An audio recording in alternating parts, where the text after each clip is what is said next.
మహాసభలకు హాజరయ్యారు కేంద్ర మంత్రి కిషన్ రెడ్డి. అక్కడ కేంద్ర మంత్రి ప్రస్తుతం ప్రసంగిస్తున్నారు. ఆ లైవ్ ని చూద్దాం.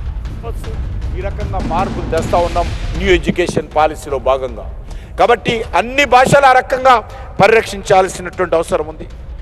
ఈరోజు న్యాయస్థానాలలో కూడా తెలుగు భాష వాడకం పట్ల మరి ప్రోత్సహించాలి. భారత ప్రభుత్వం అంగీకరించింది.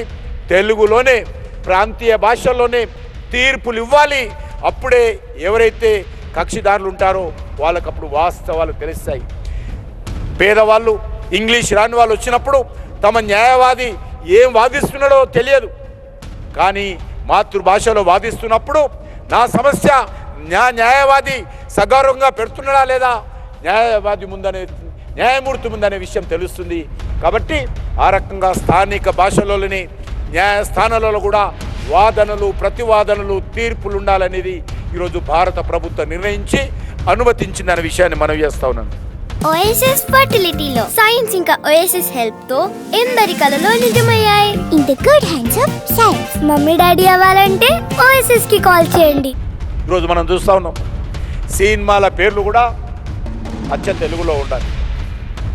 ఈరోజు సినిమాల్లో తెలుగులకు పేరు లేనట్టు మనకు తెలుసు. ఏ రకంగా అద్భుతమైనటువంటి పేర్లు అక్కినేని నాగేశ్వరరావు నటించిన సినిమాలు కానీ, ఎన్టీ రామారావు గారు నటించినటువంటి సినిమాలు కానీ తెలుగు సంబంధించినటువంటి అద్భుతమైనటువంటి పేర్లతో సినిమాలు వచ్చేది. ఈరోజు ఇంగ్లీష్ పేర్లు తెస్తున్నాం. కాబట్టి అన్ని రంగాలలో కూడా ఈరోజు మరొకటి కూడా మనం మాట్లాడుకోవాలి.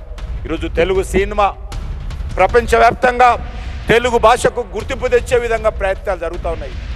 ఆ రకంగా మన తెలుగు సినిమాలు డబ్బింగ్ అయినప్పటికీ కూడా ఇది ఎక్కడి సినిమా అంటే భారతదేశంలోని తెలుగు భాషలో వచ్చినటువంటి సినిమాని ఈరోజు ప్రపంచమంతా కూడా మనకు తెలుగు భాషకు పేరు తెస్తున్నటువంటి పరిస్థితి ఈరోజు కనిపిస్తూ ఉంది.